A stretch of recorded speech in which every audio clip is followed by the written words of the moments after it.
মোবাইলে কোরআন তেলাওয়াত শুনলে সওয়াব হবে কিনা খুব গুরুত্বপূর্ণ একটি বিষয়। আমরা অনেকেই কিন্তু এখন মোবাইলের মাধ্যমে কোরআন তেলাওয়াত শুনি এবং মোবাইলে কোরআন তেলাওয়াত করি। মোবাইলে কোরআন তেলাওয়াত যদি আপনি না পড়তে পারেন বা কুরআনুল কারীম যদি আপনি না পড়তে পারেন, তাহলে কুরআনুল কারীম শুনবেন বা কোরআন পড়তেও পারেন, আবার মোবাইলেও মাধ্যমে শুনবেন, তাহলে আপনার সওয়াব হবে কিনা খুব গুরুত্বপূর্ণ একটা বিষয়। আজকে অধিকাংশ ইয়াং যারা, তারা বেশিরভাগ কুরআনুল কারীমের তেলাওয়াত তারা মোবাইলের মাধ্যমে শোনে। এটা খুবই ভালো বিষয় যে আজকে যুবকেরা গান বাজনা ছেড়ে দিয়ে বিভিন্ন নাটক সিনেমা এগুলো বাদ দিয়ে তারা কুরআনুল কারীমের তেলাওয়াত শুনছে। রাত্রিবেলায় কোরআন তেলাওয়াত শুনতে শুনতে অনেকে ঘুমিয়ে যাচ্ছে। আর কোরআন তেলাওয়াত শুনলে আপনার সওয়াব হবে কিনা এ ব্যাপারে আল্লাহ পাক স্বয়ং নিজে কুরআনুল কারীমের মধ্যে উত্তর দিয়েছেন। আল্লাহ বলছেন, ওয়াইদা কুরিয়াল কুরআনু ফাসতামিউ লাহু ওয়ানসিতু লাআল্লাকুম তুরহামুন। আল্লাহ পাক বলছে, যখন কুরআনুল কারীমের তেলাওয়াত হয় তখন তোমরা চুপ থাকো, তোমরা কথা বলো না। ওয়াইদা কুরিয়াল কুরআনু ফাসতামিউ লাহু ওয়ানসিতু লাআল্লাকুম তুরহামুন, এবং মনোযোগ সহকারে তোমরা শ্রবণ করো, আশা করা যায় যে আল্লাহ পাকের রহমত তোমাদের উপর বর্ষিত হবে।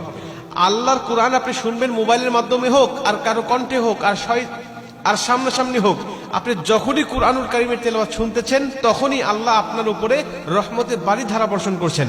অতএব মোবাইলের মাধ্যমে আপনি কোরআন তেলাওয়াত শুনতে পারবেন, এটা হলো প্রথম নম্বর কথা।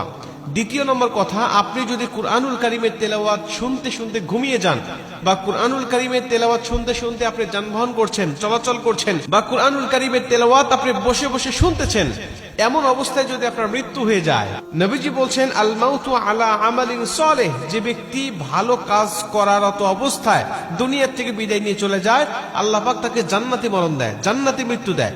আমাদের মৃত্যু কখন হবে, আমাদের মরণ কখন চলে আসবে আমরা কেউ জানি না।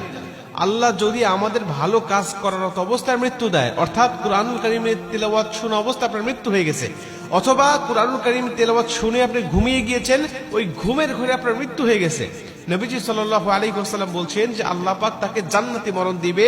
শুধুমাত্র তাকে সওয়াব নয়, বরং মরণটা জান্নাতি হয়ে যাবে।